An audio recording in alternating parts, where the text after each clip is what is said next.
So with that, I want to introduce myself. My name is Kathleen Maynard, or Kat. I am the home finder for GA at the Jamestown office for anyone who does not know me. We are requesting this as a required training just because of, things have been popping up lately, a few concerns about relationships, and we just want to make sure that we're addressing things appropriately. All right. So if you do have any questions throughout this training, myself, Pat, and Sarah will be here to answer any questions. We want to have a discussion if need be. I want to give you guys an opportunity to share any concerns that you have. I understand, although I'm not a foster parent, I am a step parent, and I understand the kind of dynamics that you might have in relationships and kind of tensions that might be accumulating and things like that nature. So I want to give you some helpful tips. There we go. And just anything I can do to support you guys, to support your relationships with birth families.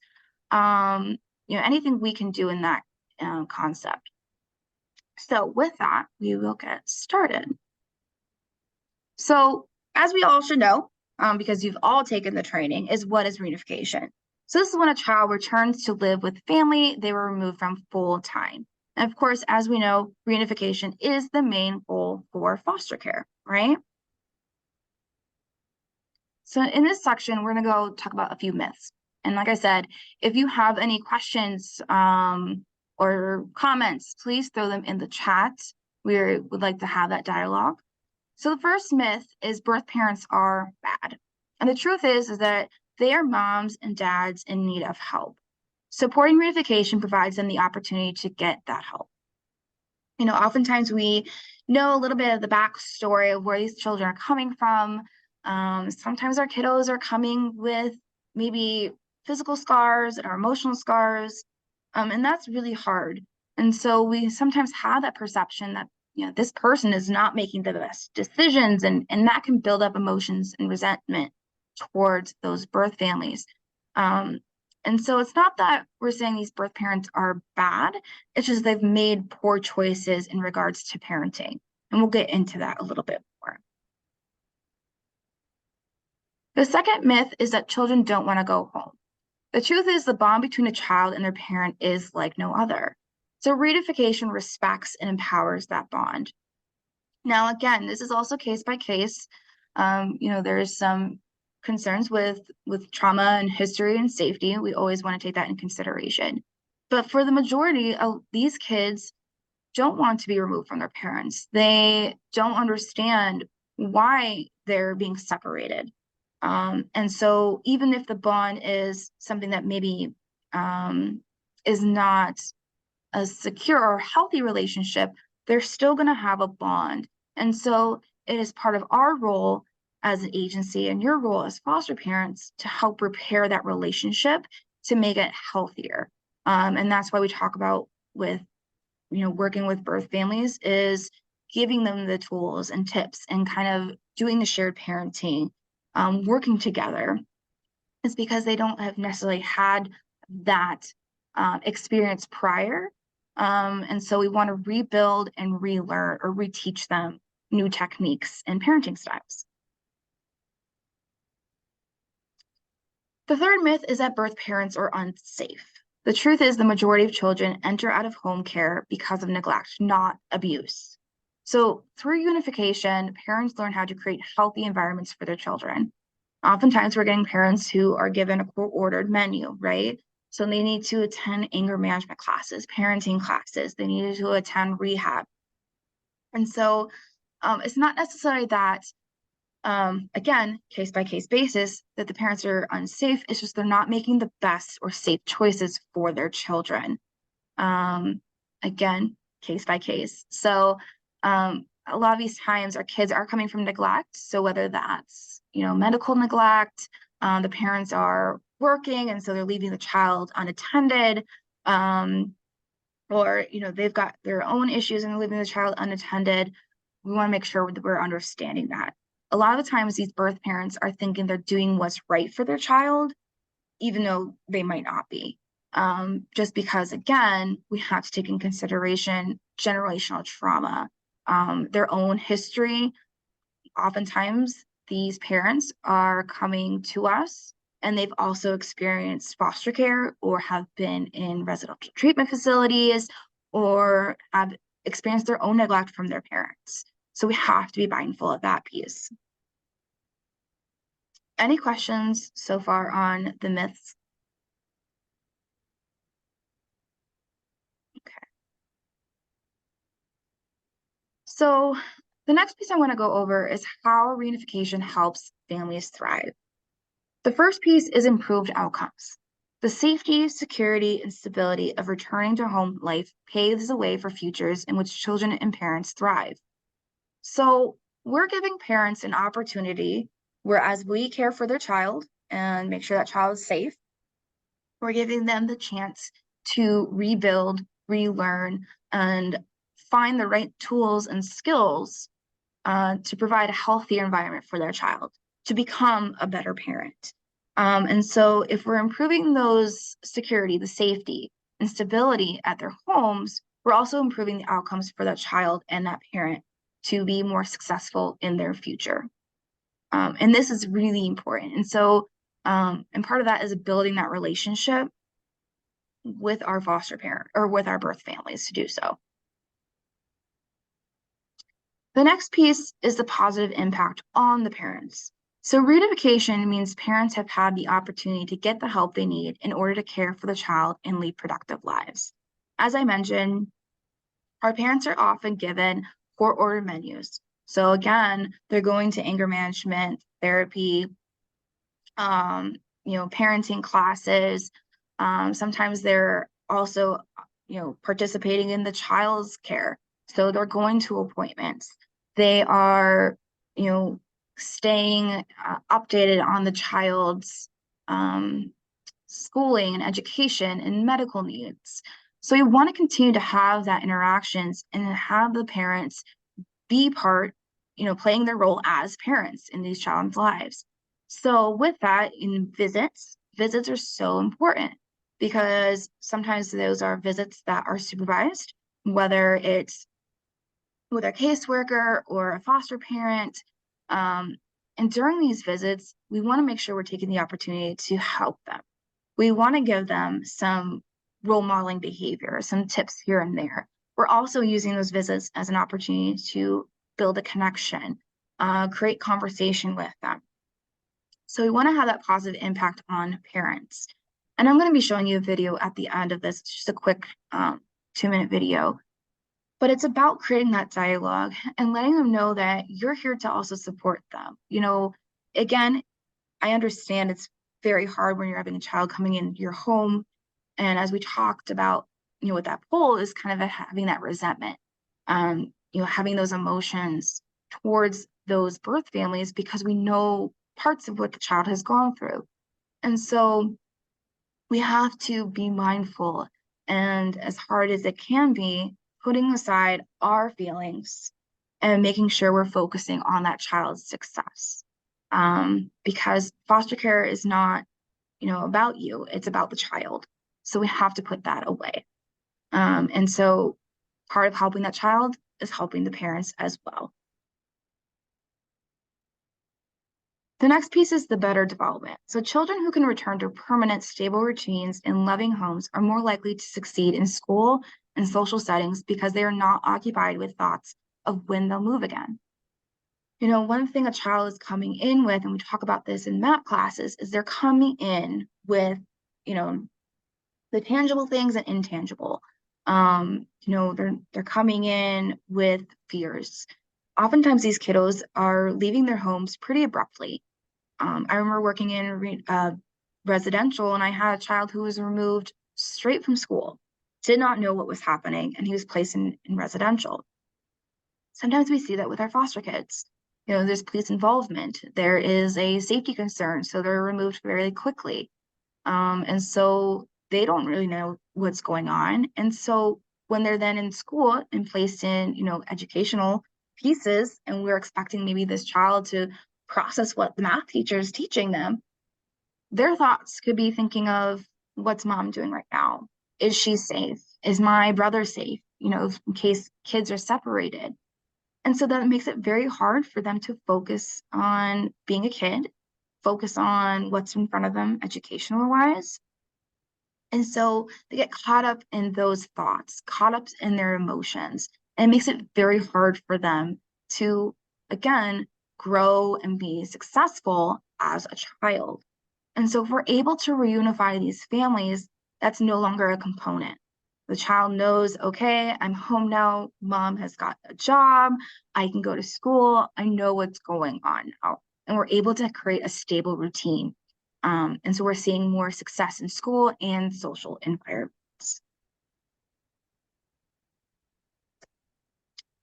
The next piece is less stress for children. As kind of going with the last piece, moving is stressful on anyone, but especially for children. Reunification promotes better mental health, reduced anxiety, and happier lives for children. I've worked with kids who have moved multiple times to the point where it no longer affects them. They're no longer creating attachments, they're no longer creating healthy relationships, and they are kind of just this independent entity. And so we don't want to see that.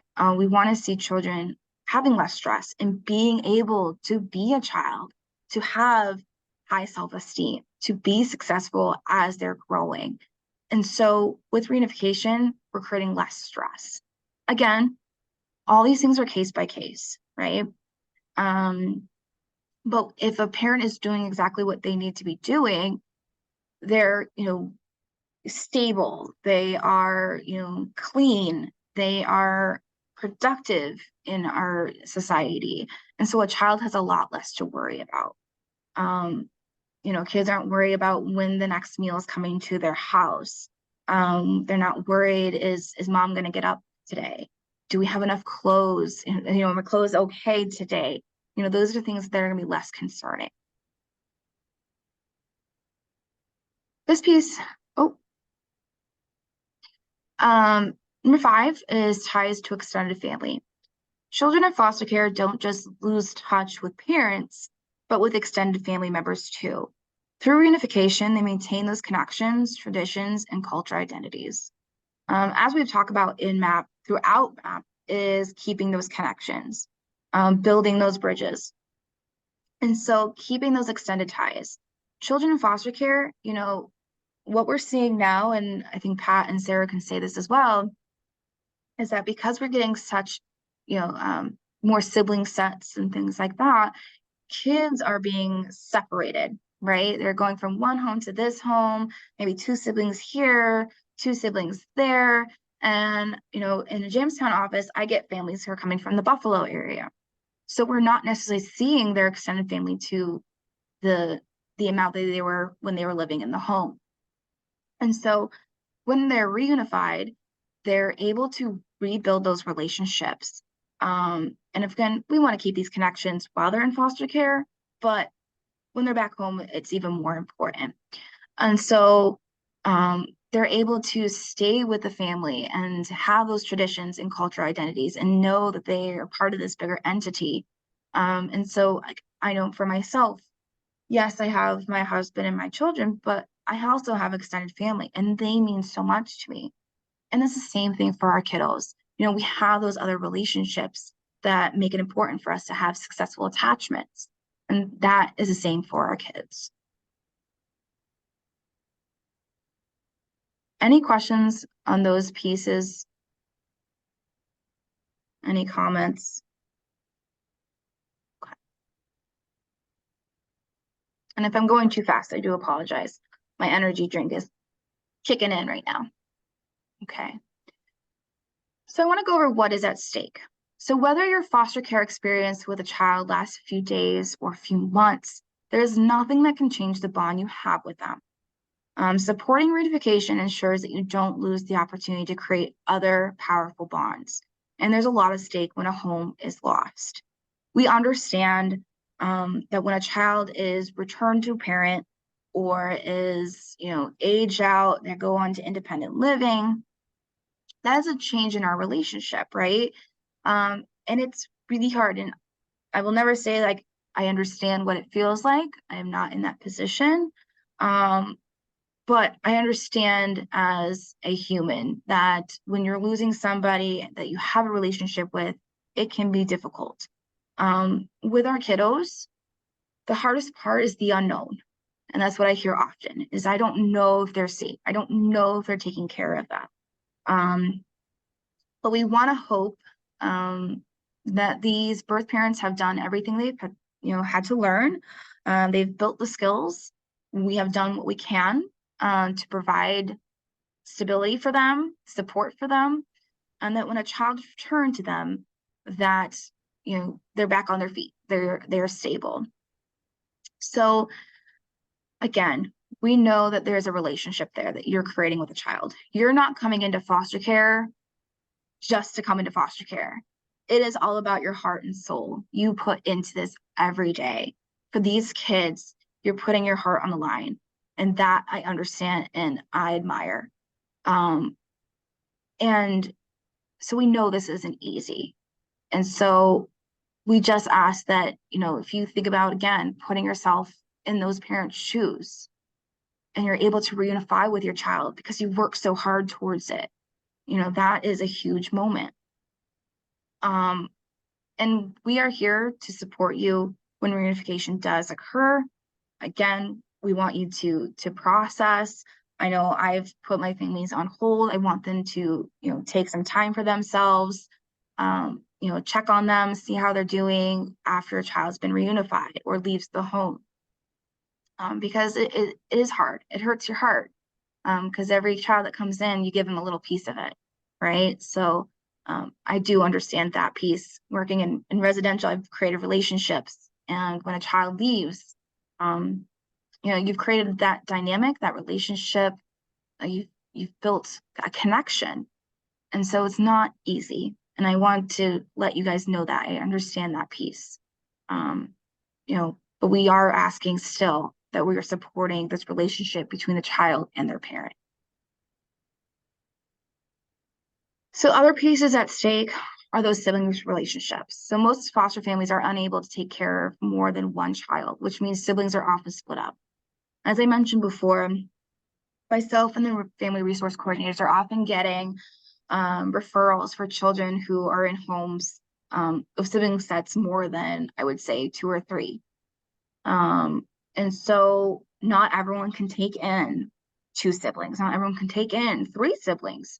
And so children are separated. And so when you have kids who are living with their siblings every day get split up, it takes a toll on them, and they want to know, how's my sister doing? How's my brother doing? Phone calls are great.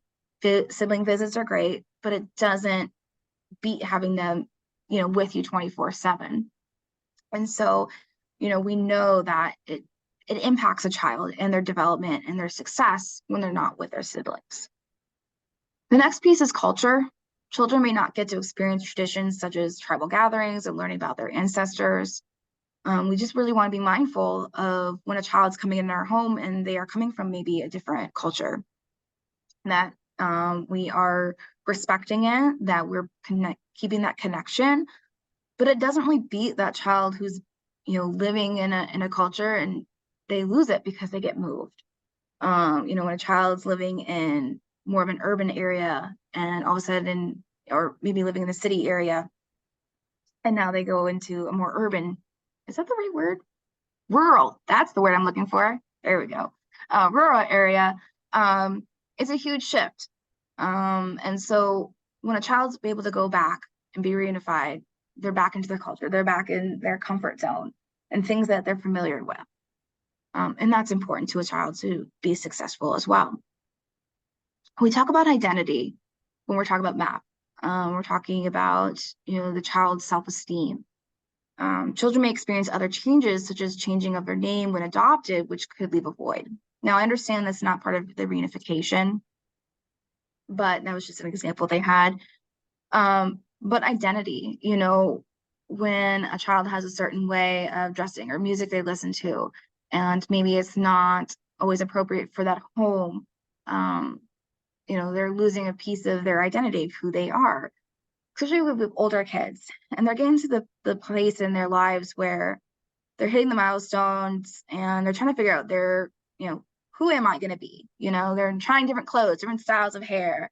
They're trying to figure out who they are. And when they're coming into a new home, a new environment, they may suppress that. They may not want to experience those things because it's not their, you know, regular home. So we have to be mindful of those things as well. Any questions on what's at stake? Pat, Sarah, do you have anything to add for these? I had a question. I didn't know if you talked about, I got distracted. Erie County called me. It's fine. Um, how like kids can't have a relationship with two people who don't like each other. We did not go into that, but Uh, we can get into that.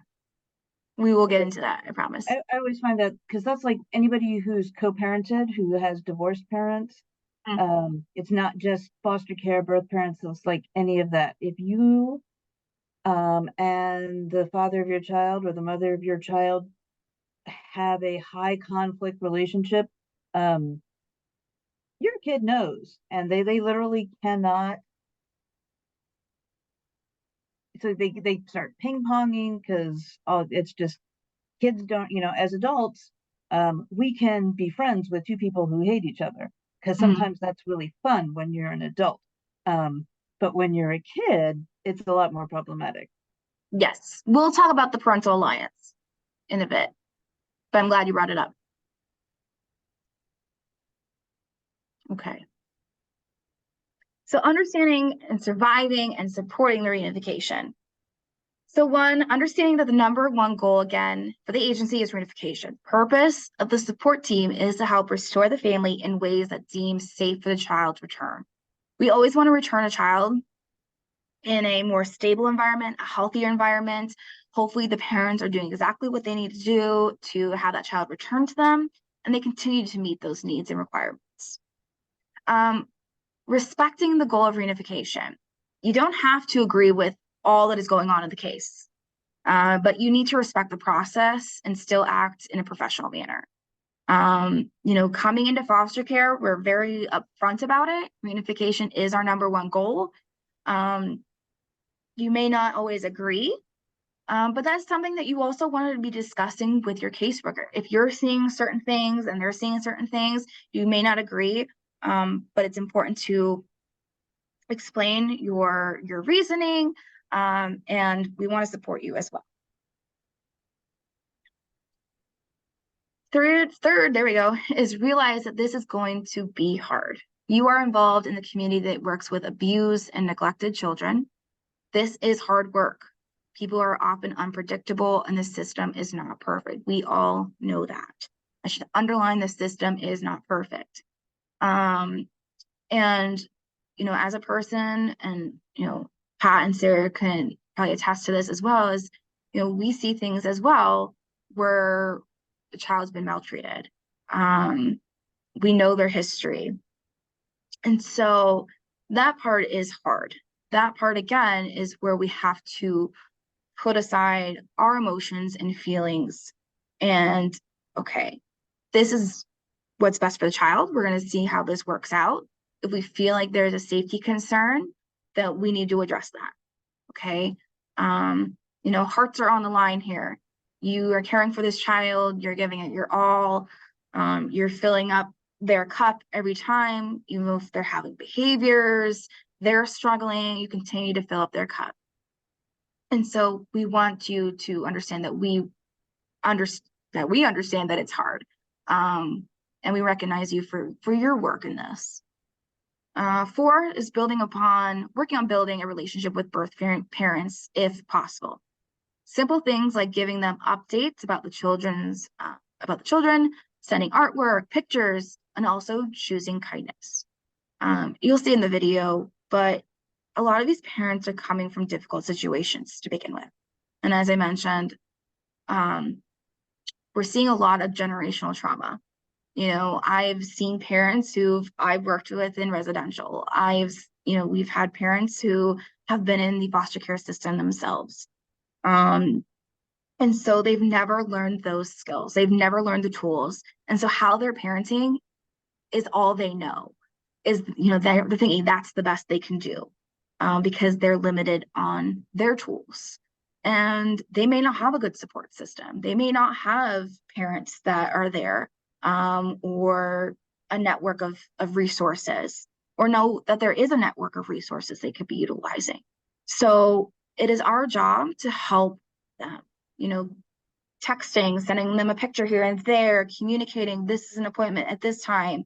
Um, we're going to be at this park if you'd like to join us.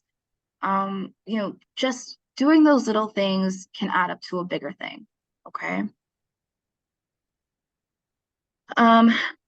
Oh, the other piece I do want to say is that if you're working in kinship, this is going to be sometimes harder because you already have a relationship with that parent oftentimes. And so kinships are more difficult.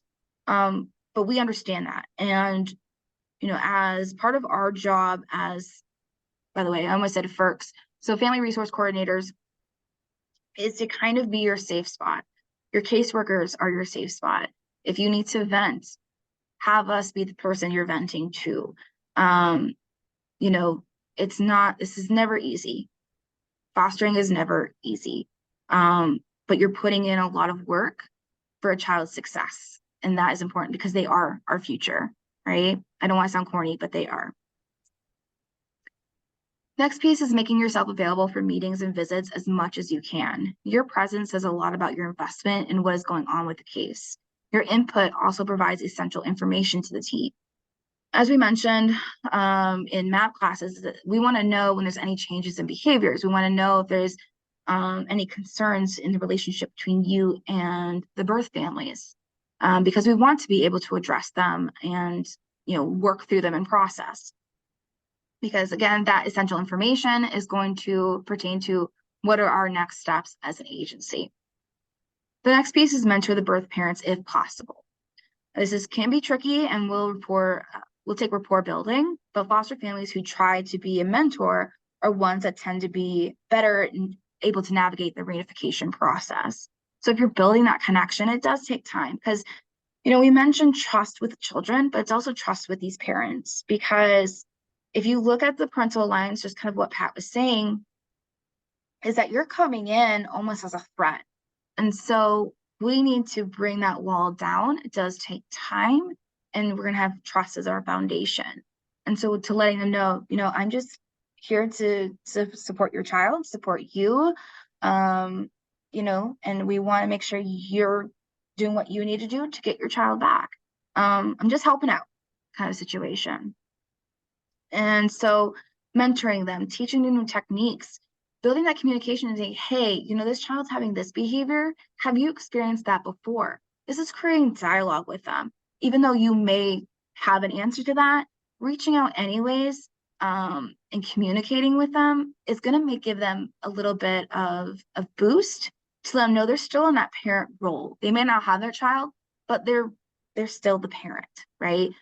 Inviting them to medical appointments, inviting them to school, parent-teacher meetings. Those things are really vital. And we always talk about supporting in between visits as well. Again, the text messages, sending pictures, sending them artwork. I've had families who have done journaling with the parents or sending emails with the parents. So you're in communication. So finding different methods is really going to help here. 7, speak positively about your foster parents, your foster children's birth families. Sure, there are some serious concerns, as we know, but there are also positives that can be pulled from learning as much as you can about them and developing a relationship. So this is sometimes hard, because there's a lot of emotions, again, that we understand are there. But being mindful of where the children are, even if you think the child are not in the room, they could still hear you, right? And kids are sponges, they're taking everything in, and they may not understand the context of that conversation, but they're going to take pieces of it, right? And so we have to speak positively. As a step parent, I do not see eye to eye with my son's, mother all the time, but I know it's important to him for me to support the relationship. It's important to him that I'm checking in, say, hey, how was your visit with mom? Oh, that also sounds like a great time that you had with her. I'm glad she's doing good. Did you have fun? Things like that. And just building that conversation with your child, letting them know that you're connected with that parent. And so we want to make sure we're positive. And if we need to vent, again, we are your safe space. Speak to your spouse, but make sure you're in an area where a child cannot hear. We know that you're human, right? We get that. But it's really important for the child to see that relationship, that positive alliance. We can't predict what the birth parents are going to do, but you are in control of what you can do. Okay. Any questions on these pieces or any concerns or comments? Okay. The next piece is, and I think this is really important, and I think sometimes this happens without us even being aware, is do not sabotage. This can be a tricky area for foster families, and sometimes they get blamed for attempting to sabotage, even if all they're doing is addressing concerns. If you're maybe late for visits frequently, the child seems to have a fever when a visit's scheduled, even though we do know that does happen, or you nitpick the birth parent's every move. That is a form of sabotage, even if you don't realize you're doing it. I've had parents in the past who was like, everything the birth parent did or said, it was like made it much bigger. And I had to explain to them that this parent is still learning. This parent has never had those tools. So it's up to us to teach them. When we're getting a child, we're not only getting a child, but we're also getting their parents as well. And that is hard to sometimes remember. It's not always what we wanted, but it comes with the deal, right? It comes with fostering. And so we have to be mindful of what our behavior is. If we are going and having a sit down with a parent, or we're in an appointment with a parent, we don't want to come off as just, stone face, arms crossed, just, maybe not making conversation or eye contact with them. I'm not saying you need to be best friends, but I'm saying you need to respect. You are the person with their child. There's going to be some animosity. And so we have to be sometimes the bigger person. And if you're presenting very closed off, maybe just flat affect, that can be hard for a birth parent to take. They're going to start to feel that they're not supported. They're going to feel that you do not like them. And so it's harder for them to work towards reunification if they don't feel that they're being supported. And if they feel like maybe this is the right spot for my child, maybe this parent is just, after me. And so I've heard these concerns from birth families. I've heard that, someone is kind of giving them the resting bee face the whole time, kind of glaring at them. And how intimidating is that? These people sometimes already feel, tiny to begin with, recognizing their own faults. And so if we are not coming in presenting in a softer manner, that is, impactful. And a child can see that sometimes. They can see how we are reacting, our body language, our tone in our voice and how we're talking to their family. And as we mentioned before, when we treat their parents like that, it's reflecting on how we're treating that child. And so just being mindful of that, even if we do not mean it, sometimes we may not be aware we're coming off that way, but just kind of start checking on yourself. Again, just doing a quick evaluation. Am I standing with my arms crossed? Or am I more open? If we're more open, we're looking a little more welcoming. If we're building a conversation, be like, hey, how about that Bills game last night? Things like that. Just creating conversation. I know it wasn't last night, by the way. It was Saturday. Um, and just creating that relationship and being aware of our tone, body language, and what we're doing, our behaviors is key. The last piece, I think it's the last piece, yeah, is be strength-based and celebrate the baby steps being made. So you are a foster parent and you may be able to have stable employment, a clean home, and don't allow negative influences on your life. However, what's important to understand is that when a birth parent loses his or her child, they're essentially asked to keep or get a stable environment or employment, housing, removing negative influences, all while trying to fit in meetings, therapy, and visits. Additionally, these parents may be undergoing drug withdrawals and seeking recovery. Honor their small steps they've made in attaining their goal. So if maybe they mention, hey, I'm going to go for a job interview.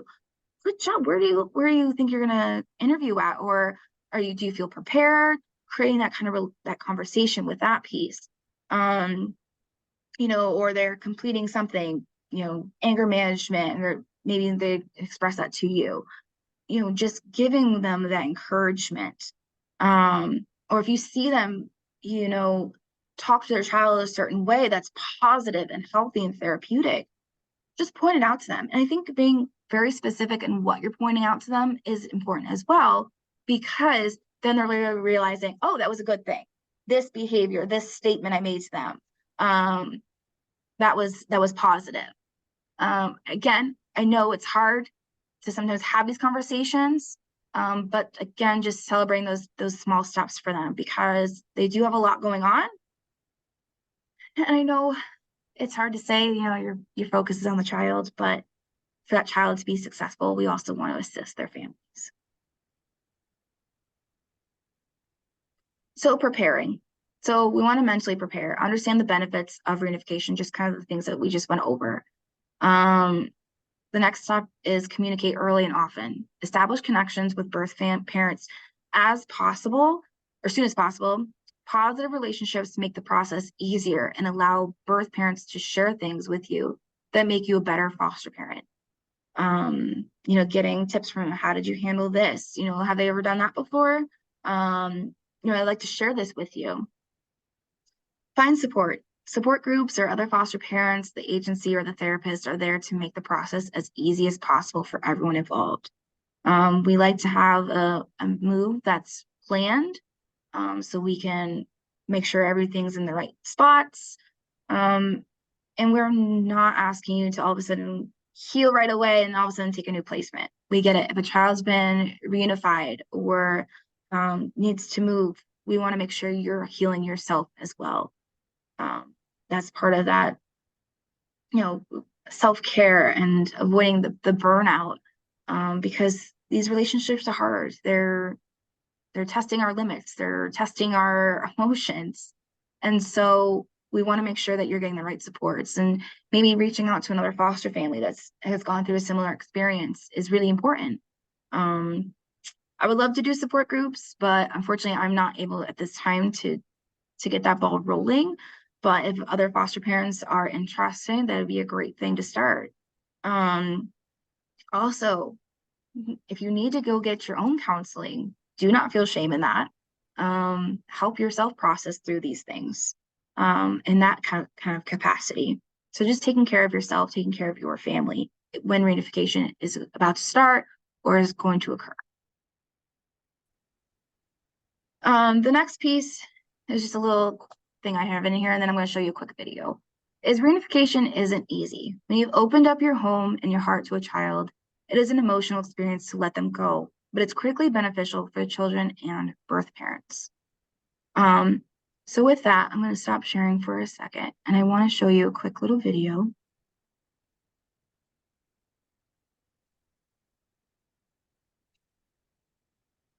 Okay.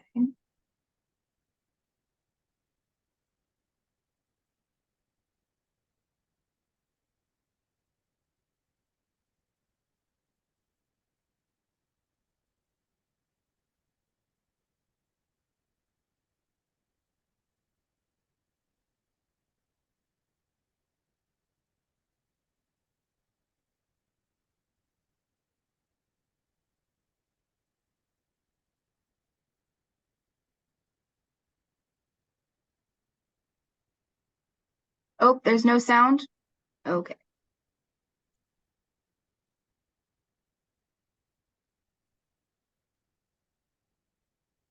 We got involved in foster care. We thought, well, we're going to help kids that need help. I don't think either of us realized, and even with her working in the field, realized how much we can help. Can you hear that?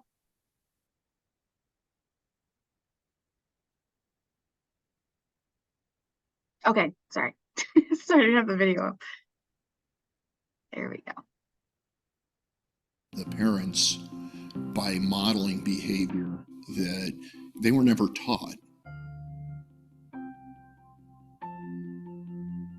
Many of the families, if not really all of the families of the children that come to us, they have so little support. Foster parents, as a general rule, are very connected. And so you can throw a question out like, hey, I've got a kid that I think needs speech therapy. What do I do? And those are things that when you have a support network, you're able to do. And one of the things that a lot of the birth parents is they don't have that strong support network. They don't have people that they can call and ask those questions. We're able to have conversations with parents about, you know, when your child does this, here's how we respond to it, and it's been positive. And when they're open to it, they go, I never thought to try that. And then they try it, and then so we get some credibility as knowing what we're talking about a little bit, and it helps build those relationships. From a birth parent's perspective, you know, we're part of the system. And so part of my talk with them is to try and disarm that and say, you know, look, here are the things I'm going to promise you. I'm going to do everything that I can to make your child feel safe, secure, and loved. And I don't know what you did that caused your child to come into care, and it's none of my business. So we don't have to talk about that. You've got a set of things that you need to do for your child to come home. You work on those. If you want to share those with us, we're happy to help you with that. And you don't have to worry about us trying to undermine you or take your child away. I've got kids. We're doing this just to help out. So we can either work together or we cannot. But I'll tell you, if we work together, your child's probably going to come home a lot sooner than if we don't. And I'd like you to be on that train with me. That's up to you. Kind of look at it as we're not just fostering the child, we're fostering the family, the whole family.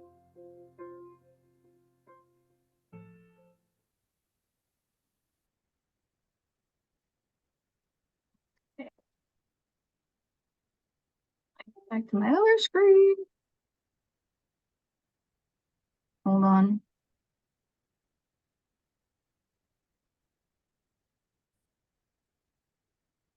Oh, technology. I'm gonna stop sharing because I can't do anything else. So that is the end of our training. If you like the resources that I've used to gather some of this information, different websites about, you know, shared parenting, working in alliance, working with birth families, to kind of help make that child's life a little bit more successful, please let me know and I can definitely email those to you.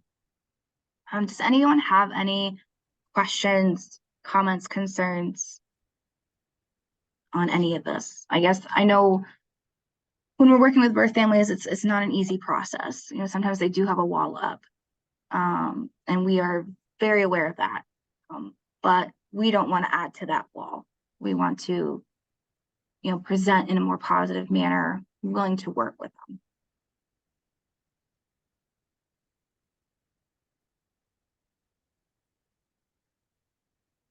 Okay.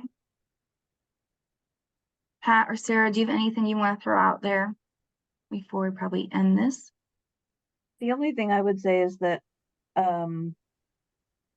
we want reunifications to be planful, but that doesn't mean that Erie County or Chautauqua County or whatever family court is going to be on board with that plan. I have literally sat in a courtroom where they were working on trying to send some kids to Florida, and the judge suddenly said, well, like, I'm done with all of this. These kids are now in the Article 6 custody of their grandmother. And we're all sitting there looking at each other going, grandma's in Florida. So there was no transition, the arrival of grandma in a truck several days later, because, you can't, there are no magic ferries to bring you from Florida to New York in a quick way. But as much as we know that it's appropriate to be planful in reunification, unfortunately, the powers that system's not be don't perfect. agree. Right, the system is not perfect. Yes. So, and I'm sure anybody who's been doing this for a long time has experienced something similar. Yes, definitely. Where it's a pretty abrupt. So as much as we want to plan and think ahead, those things definitely do occur.